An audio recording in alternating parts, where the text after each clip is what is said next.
Hello. Hey. Can you hear me? Yes.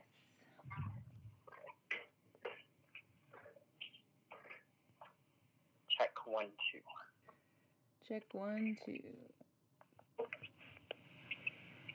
So you missed a feast yesterday. Oh, I bet I did. It was very tasty. I purchased a grill for my graduation party, but it was a secret Father's Day gift to my brother. So I made him cook the dinner and then I gave it to him.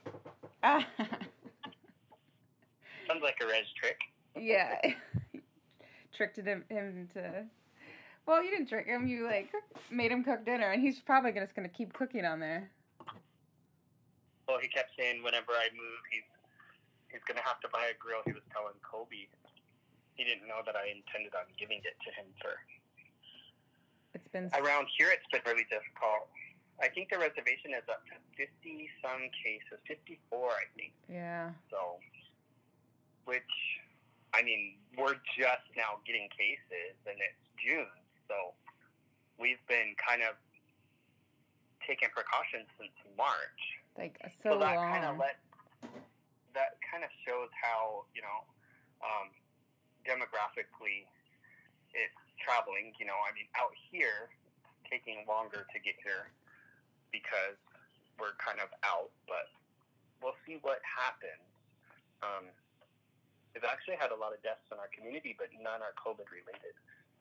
Yeah. So, but some young guys passed away, cirrhosis. Oh, no. Guy younger than me, I was like, dang. It's like one of the second guys that's younger than me that I know that died of alcoholism. Pretty, kind of intense when you think about it. That had... to live the... Yeah. I mean, imagine, to be that young, your body is usually equipped to still be fighting stuff at that age. I mean, I could see someone who may be in their 60s battling with cirrhosis and not making it, but then again, they probably shouldn't even be getting cirrhosis. Part of it, though, like we discussed, is diet. They don't have a good diet, and then you mix that with alcoholism, and it's just a deadly combination. Yeah, all the other. I mean, it's interesting. The whole world is dying of this rare disease, but on the res, everybody's just dying as often as they did before of all the previous issues. Which that was a good celebration yesterday. I'm glad that even in this pandemic, I have a few relatives that we could still gather and enjoy a meal. Yeah, that is gather good. Together and pray, and because doing those things is still good, but these are all people that live within our own community, so nobody's coming from anywhere else. Yeah, it's supposed to be considered safe, I believe. What you were saying about taking a break, I feel like, because I was thinking about how the theme for this piece that we're doing is lullaby, because they're talking about how it's a lull in a break, a pause in the world. Well, for some people, I mean, it's kind of interesting that this they picked the theme about we're talking about a lull, but then the world flared up and it kind of was the opposite of a lull. Yeah, the past few weeks. Riots and all the things that are going on. Yeah. And out here, it's people are very either this way or that way. There's really we don't have a lot of outside influence here in our general everyday lives. I mean, through media and such, but South Dakota, we're kind of always been a little bit behind time. So with all of this going on in the world and stuff, it's kind of crazy. We're here, kind of in the middle of the country in a way, kind of secure from all of that chaos. But as the waves come towards us, that's slowly as we're going to start being affected now with this virus and stuff. People coming to see Mount Rushmore, to see Crazy Horse. The Black Hills are a beautiful place. They're just I don't blame people for wanting to come here and see that, because it's beautiful. It could totally change somebody's perspective. They come out here, they see the open country, they see the hills, Needles Highway, Black Elk Peak, all these different beautiful places where you could just have, complete peace, peace of mind. You could sit within your own silence for a while, So partly it's good that people are still coming here. We need that energy here. We need people's prayers. We need people traveling through. But the world, as a sense, did take a break this year. So that's kind of interesting how this ties in with the peace, because we could all relate right now. We've all been through like a big lull and a break from everything. And now we're all starting to flow again. And now we're flowing and there's a virus present. So we have to be cautious. We have to protect ourselves. Try not to be, being more aware. Try not to be so... Yeah, I was also thinking that the lull, or like thinking about the theme of lullaby, it's like we were, lullaby to rest and to get to like save your energy. And then out here in LA we had, and then not that far away from you in Minnesota, there's like all the protests and people fighting for Black Lives Matter and people fighting for rights, which is, if you think about the police in Rapid City, which are, I can't think of a more terrible police force. It is. It truly is. And South Dakota's been affected by this racial inequality forever. And who knows if there'll ever be any resolve there. I hope and pray there will. I mean, me personally, growing up being half Indian and half white, you're always seeing it, for what it is, because one, it shouldn't even be there at this point. It's 2020. Why are we still concerned with somebody's skin color? But if we look deeper, like for even Native Americans, for instance, we've been systematically under oppression and genocide for so long that we become our own source in this all. And there are probably people who are Native American who give to the negative side of that with their own prejudices. And I'm not saying they're right or wrong, because I understand how they feel, and I understand what it feels like to be somebody come at you over your race. But especially being half-breed, it's something that people kind of get a sense for both sides. And I understand how the natives feel. I understand how the non-natives feel. My grandma's non-native, and I always try to look at things from her perspective. But then she was also raised a certain way. She was also experiencing things all in her own perspective, and she has her own views. I can't change that, but I could view everything from from outside of myself and see where people come together here and support things like Black Lives Matter, because even though we do have members of our tribes who are intermixed with African American and other different nationalities. So, in a sense, if you look at the Lakota Mitakuye Oyase, when we say we're all related, in our spiritual beliefs, that's something that we take seriously, because it doesn't matter your skin color, it doesn't matter your race. We're all related. Yeah. And it has to do with maybe how good of a relation you are, because that's what this one her name's Kim Tallbear. She talks about how settlers are bad relations. They're like a family member who's in the family, and they're still our family member, but sometimes your family members are abusive and don't do their part and are bad relations. So it feeds into it all, and then we end up like here, South Dakota's racial issues are no surprise to us, especially on the reservation. And there's a lot of racial tensions within this state, and we see it at times whenever, like we had an incident a few years back where some people spilt beer on these kids that were watching a hockey game, and it creates these tension flare-ups within the state. And whenever it happens, you could see the ripple effect. You go to the cities, people look at you, they know you're Native American. They're either going to treat you two ways. They're going to be very good to you, and they're going to treat you really well, or they're not. There's no kind of happy medium. It's just the way it is.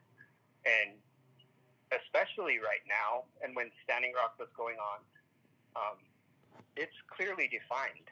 You see bad things happen in places like Rapid City, like when the Native American guy was spit on trying to get a room, things like that. You see it start to flare up, and maybe Wounded Knee in '73, that was a big standoff.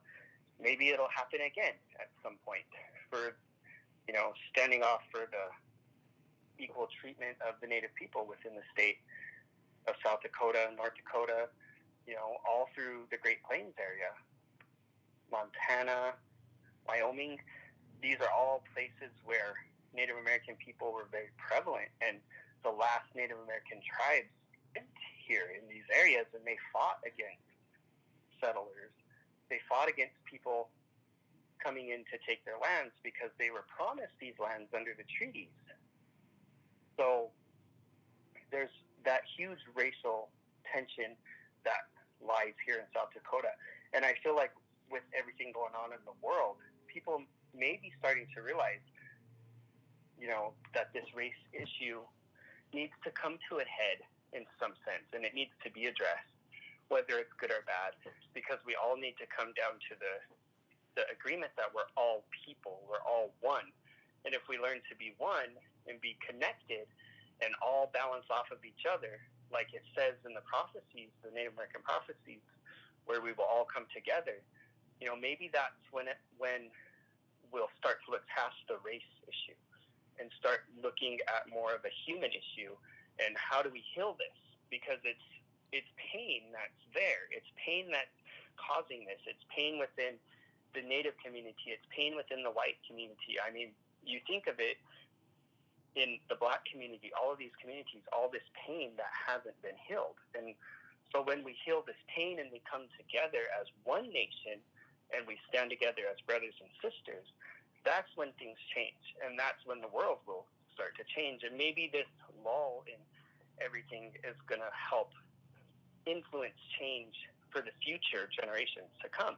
And maybe we'll change how we treat our planet, how we are aware of, the health of our planet, because that all comes into play with our own health as human beings. Yeah, I mean, I feel like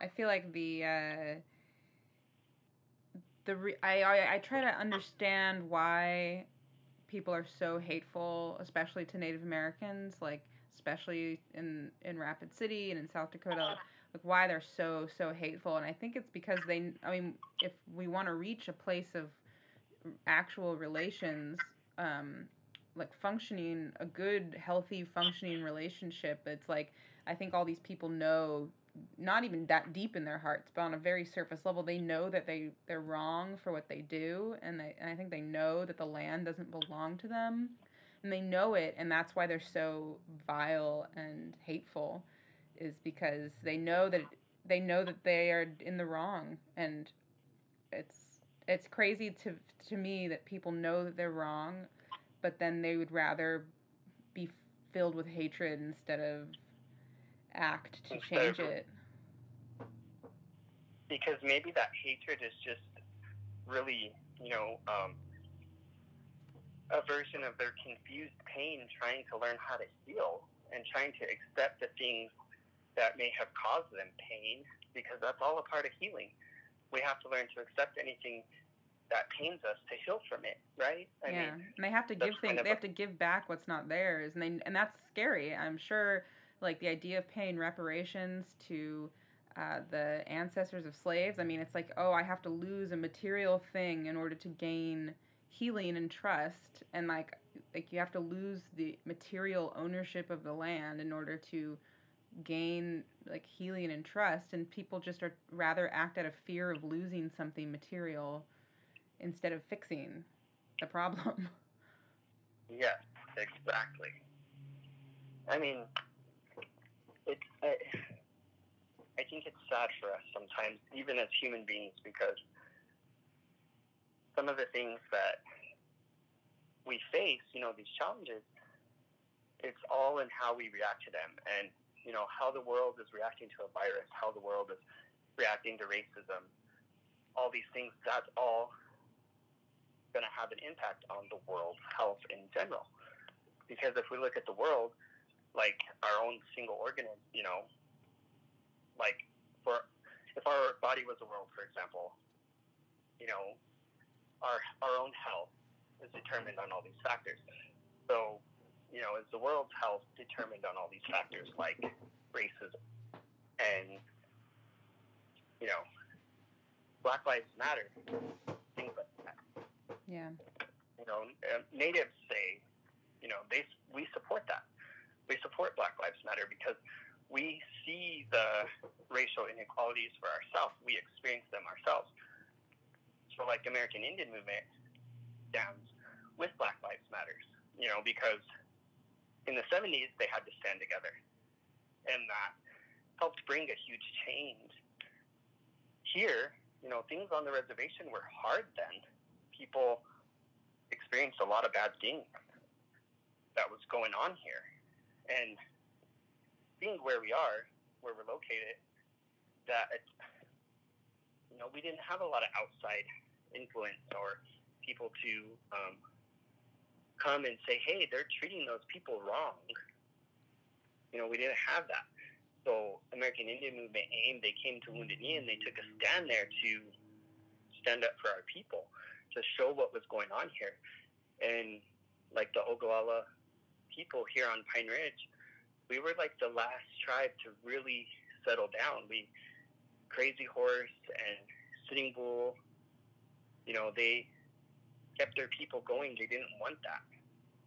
So there is a lot of resistance against the white man's ways here, and it's still being fought. The old people, they stood up for that. They didn't want to be stripped of their culture and their spiritual ways, the things that they did. And a lot of it was unfortunately lost whenever the language was taken. Do you know when our family stopped speaking fluent Lakota? Well, I would have to say it would be back from the generations of like the late 1800s down, because like the Stovers married Indian women. Or George Stover, he married an Indian woman, and she had a bunch of sisters, and so his kids, they were half-breeds, and they probably spoke both Lakota and English. And I'm assuming that's because their dad would teach them English and their mom spoke to them only in Lakota, because that was their mother and she was a Lakota speaker. And then I think from there on is kind of where it stopped being taught. Our grandma, my grandma, your great-grandma, she didn't stop speaking Lakota till she was 7 or 8. That's when she went to boarding school. And then she never did teach the language to her kids like fluently. She taught them words, and they know a lot of Lakota words and stuff, but she didn't actually like teach them to engage in it. She taught them English, and then would teach them Lakota words so that they would understand those things. But she never taught them to engage in Lakota. So your grandfather, my uncle, he wouldn't have been taught necessarily how to engage in Lakota language, but he's taught to understand a lot of words, different things like that. And then when my generation comes along, like back in the 80s, they started seeing the need to revive the Lakota language, because it was dying off. All of these people that could speak the language were starting to die off, and so that's whenever they started pushing for the grandmothers and stuff to start teaching the young ones to speak the language, the grandkids. And so you see a huge resurgence come back in families where they have a Lakota speaker, and then now the grandmas are teaching, or the grandpas are teaching the grandkids and great-grandkids how to speak the language, in fear that, you know, the language may disappear. Mm-hmm.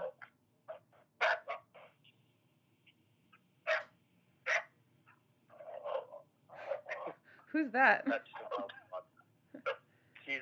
she got hit by a car, so she's having to be quarantined herself on the porch. Aww. Can't go back around. So she gets kind of mad. Aww. Whenever she sees us outside, she wants to go, but she's almost healed up. She's like about 2 more weeks, and she should be almost healed up. Good. Did you have a chance? I mean, I have like a vague recollection of the story of the Stover deafness. Like all I remember is that it has to do with there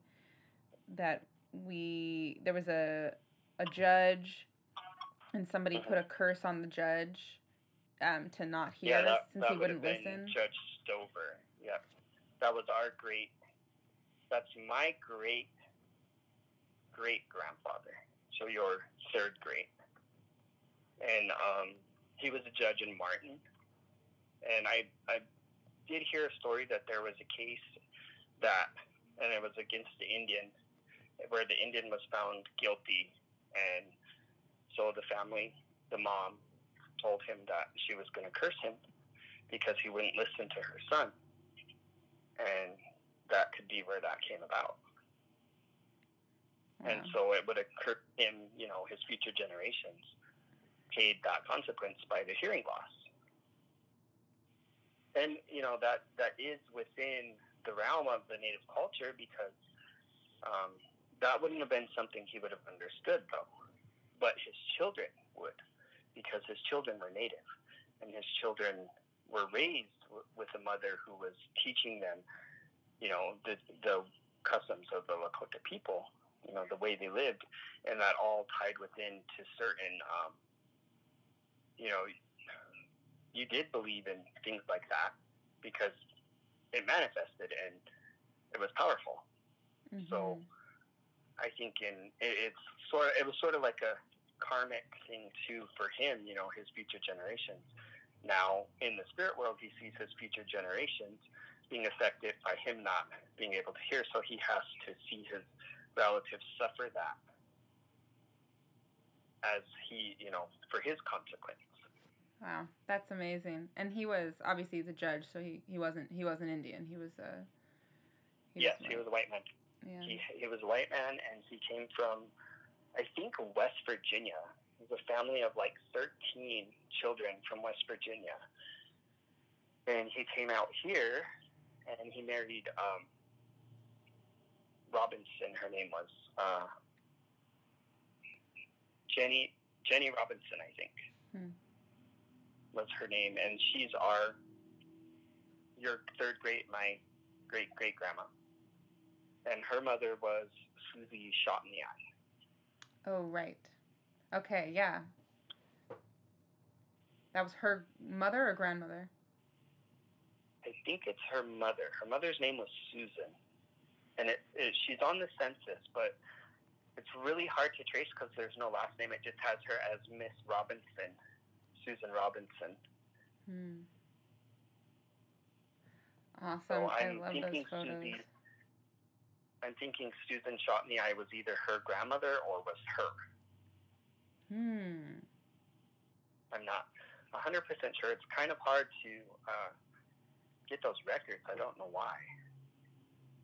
But that would be the side where your native, that native blood comes down through the Stovers. Because, you know, a Stover name is not a Lakota name, obviously. Right. But they are a prominent family on the reservation because they are the descendants of Shot in the Eye. Susie Shot in the Eye. Cool. We should change our name to Shot in the Eye. It's way cooler. Right. But then we would lose part of that history if we did. Yeah. Then people wouldn't ask. Because then, people are going to want to ask if your name isn't a Lakota name, then they're going to want to ask where that, how it comes in there. So it gives you the opportunity to be able to tell that story. Mm-hmm. But I do also think that people should carry on names that come from their family. I've considered it myself, but I haven't decided. But I do think that's cool as well. If you carry on a name from your family tree that hasn't, say somebody didn't have any kids, or you're researching it back and you see like a great-great-grandfather with a really, unique name, I totally think that's cool when people bring those names out today to honor those, ancestors. Yeah.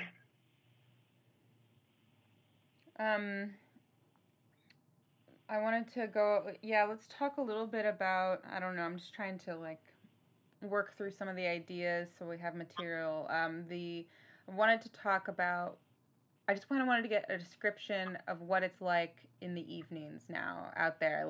I really wish I could come out, and I'll tell you what it's like here in the evening. So in LA, there's constant helicopters as you're trying to go to bed. And then we had all this police, and we had the National Guard out to enforce curfew and to, arrest protesters. And then there's there's been this thing where there's constant fireworks. I know you guys are having fireworks problems too, but the fireworks go off all evening, all night. Just it sounds like gunshots, and it's so disturbing because of all the street violence and the police violence.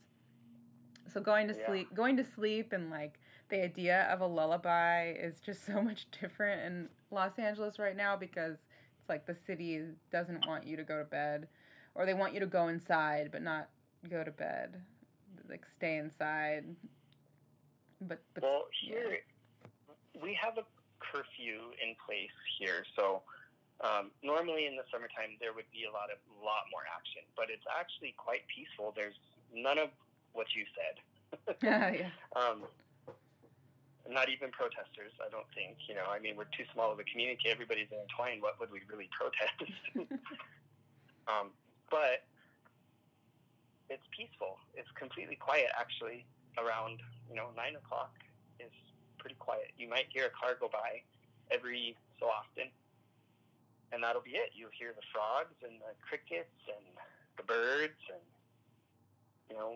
dogs barking in the distance, or your own dogs barking if people, are a little too close, maybe walking on the road or something. How's the weather? Is it stormy? It's been a little stormy. We got 2 thunderstorms today, but that's the first really good rain we've had.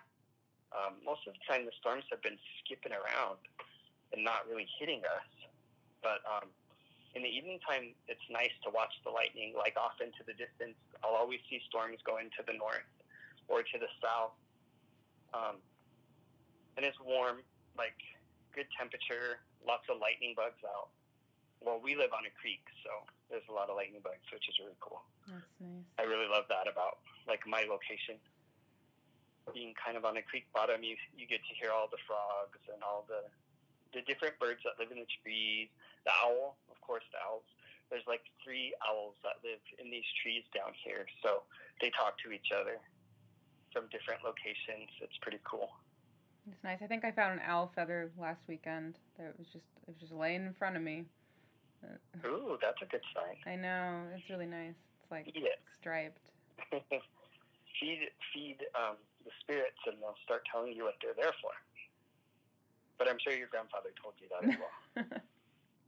I know. I've only had just stupid weird dreams after that. Nothing of importance.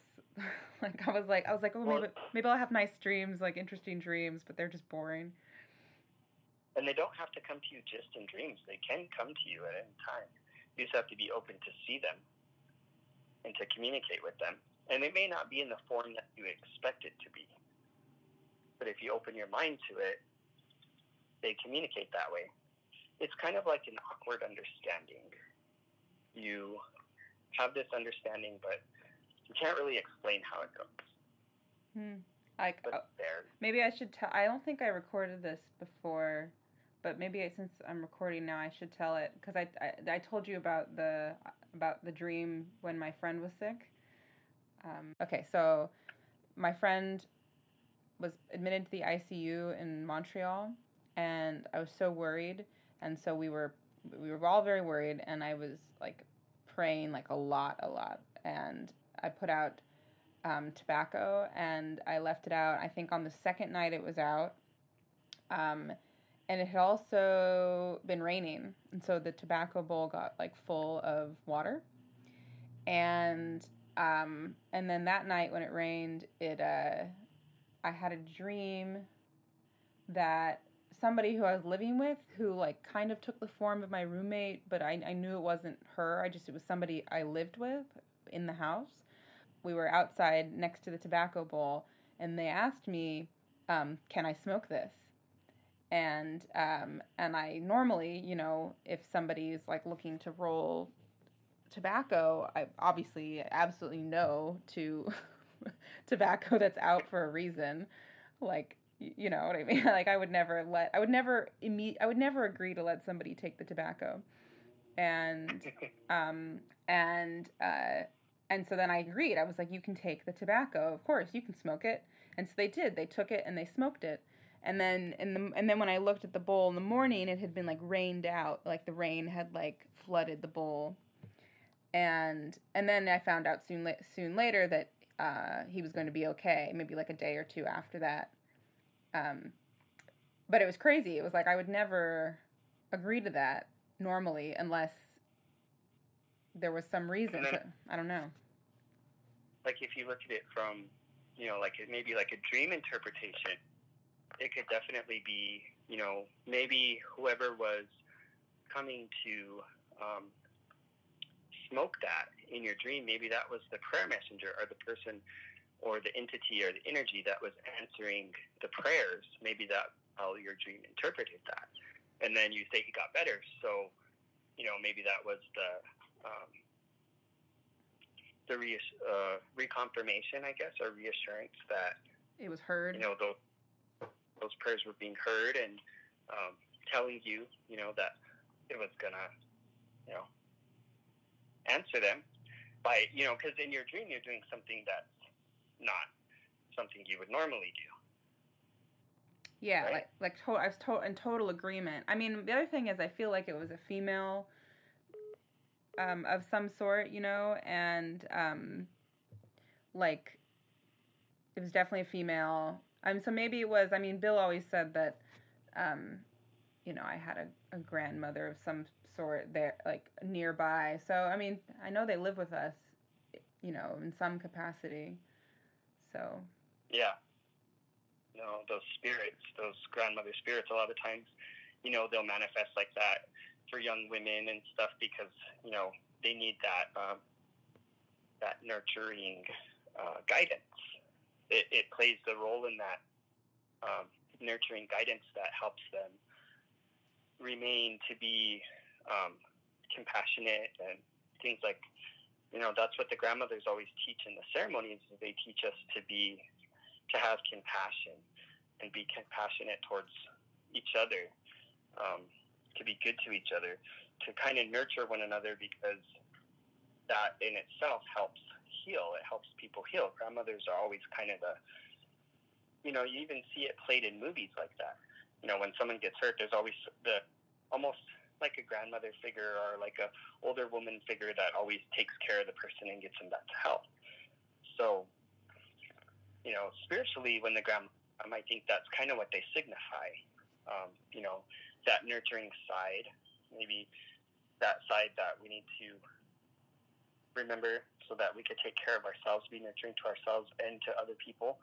Maybe, nurture those around us, or someone around us is going through a hard time. So we need to, be cautious of that and to know to kind of nurture them or have compassion for them in whatever it is that they're struggling with.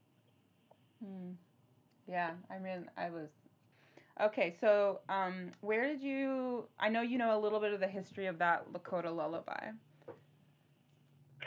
So yeah, I mean, the first time I heard that was, I think it's Robert Tricotti on his album, and I remember hearing that years ago, and it was kind of like, for me, it was in a time when I was really learning to recognize words in Lakota language, and kind of like noticed it, what it was saying, and so it really stuck with me because it was one of those songs, like an influence that I've had since back when I was first learning to, recognize and be more adept in my Lakota language. Can you tell me? Can we I just want to write down the lyrics in Lakota, because I was listening and I think I missed some of the words. Okay, so let's see. What do you have? I mean, what words? I have to listen. What do you? Let me listen to it again. Do it.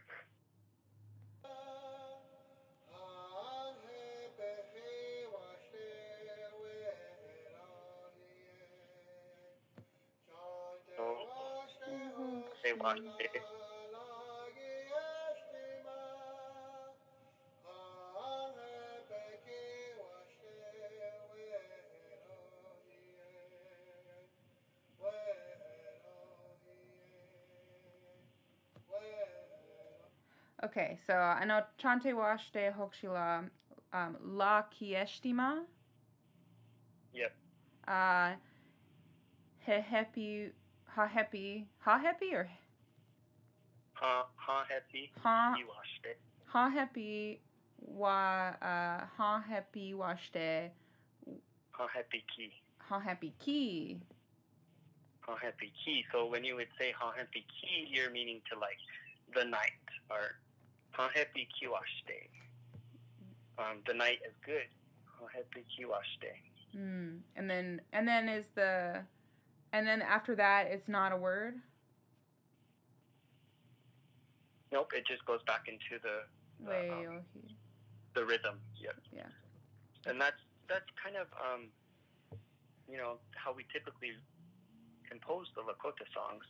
We always have the rhythm, the harmony, and then you go into a verse, and then it ends like that, and it goes back to the beginning, and we always put the words towards the end of it, and we end with the harmony back into the song. So they're basically saying, good-hearted, or Chante Washte Hoks. It could be interpreted like my different love ways. Yeah, it could be like my love boy, like my lovely little boy, or baby boy. If someone's saying, Chante Washte Hokshila, my good-hearted little boy, or my sweet baby boy, kind of in a way, is kind of how it could be interpreted. Close your eyes. Yep. And so Chante Washte Hokshila Aki Estima, kind of saying, it's time to go to bed. Close your eyes now. And the Aki Estima, or is it an L or an A? Ake Istima, like Ake Istima, it's like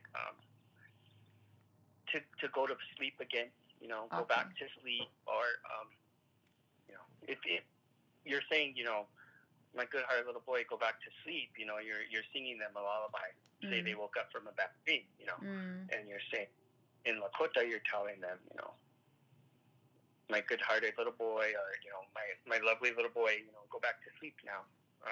The night is good. The night is good. Go back to sleep. Cool. I mean, that's kind of the simple translation of it. Lakota is kind of hard to specifically translate it because it really just refers to the context around it. So, my interpretation would be like you're singing a lullaby to your son, or it could be genders changed out. It could be your wichinchila, or you would say wichinchila for a little girl. Mm-hmm. And then you would, but if you were saying like my daughter or my son, that's different. Mm-hmm. Or if someone was singing to their little brother or little sister, that could also be changed out. So the way that song I think is composed is more for like a general, of course, like any little boy or any little girl, kind of generalized, or any little boy particularly to that song. But if they wanted to change it to little girl, it would be wichinchila. Ante washte wichinchila, akie shtima, ha happy kiwashte. The night is good. Well, should we but try? You were pretty relation on that. Huh? You did pretty good. Thanks. For yourself. You're learning. A little bit. Chante washte hokshila akieshtima ahebiki washte we oh hiye we oh hiye we oh hiye. And you go like less on that last one. Way oh hiye way oh hiye way oh hiye. Nice. So you do the yahies 4 times, and then we do the chante washtes twice. I think so, something like that. Cool. Yeah. Well, you basically what I'm trying to do, like your goal is to try to do that whole part as a melody first, and then you sing it in Lakota. So I'm basically just trying to do that same melody, but just with no words. Great. And that's kind of how you basically form a song. And then we, do it 4 times, and then that'd be your 4 push-ups. Cool. Because, the 4, doing it 4 times would be, showing completion. The number 4. Mm-hmm. So like powwow songs, ceremony songs, they all kind of go by that rule. They have the melody, and then they have the words. And then, starts over again. Melody, words, 4 times. 4 and times. then the spiritual, that's for purposes. For the powwow sense, that's more or less just, how you basically form a powwow song. So it'd be the 4 push-ups. And they would have the melody, the tune, the words, whatever they're singing about, in whatever language, and then they go back to the beginning. But that's what they all kind of conform to, is the 4 push-ups. Start. Yeah, should I join you after 1 yahi? So you would kind of join, like, okay, so I'll do and I'll stop whenever, and I'll tell you when to join in, and then we'll continue on. Okay. So I would do yahi hey yo hi way hey yo hi yahi yo hi way hey yo hi yahi, and then you would join in. Okay. Hey yo hey way hey yo hi ya hey yo hi way hey yo hi way hey yo hi.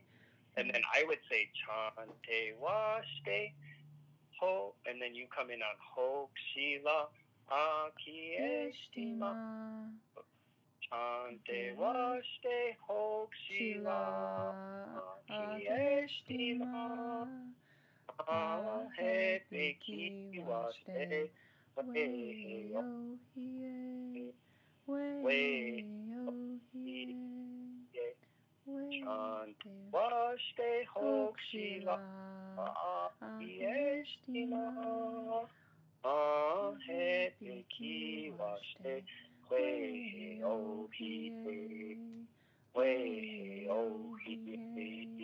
Because whenever the women sing with the men, so the men always carry the main part of the song, and then the women come in to sort of, whenever we say in Lakota, we say Ichagwata, that means to add like the women's beauty to the song. So in a sense, the women are only adding that little bit to it to help give it more beauty. And so then when we say Wichagata, that's what we're talking about. So the women come in, and in the same way in ceremony songs, powwow songs, things like that, you know, the women always come in kind of towards the end of the verses or the end of the songs, just to give it that little bit more beauty to it. All right, I'll talk to you later. Okay, Bye. bye.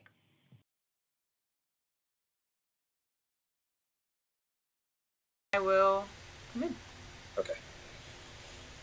Ya hiye oh hiye way oh hiye ya hiye oh hiye way oh hiye ya hiye oh hiye way oh hiye ya hiye oh hiye way oh hiye way oh hiye chante vaste hoksila ki estima he peki vaste way oh hiye way oh hiye chante vaste hoksila ki estima he peki vaste way oh hiye way oh hiye ya hiye oh hiye way oh hiye ya hiye oh hiye way oh hiye ya hiye oh hiye way oh hiye ya hiye oh hiye way oh hiye way oh hiye chante vaste hoksila ki estima he peki vaste way oh hiye way oh hiye chante vaste hoksila ki estima he peki vaste way oh hiye way oh hiye way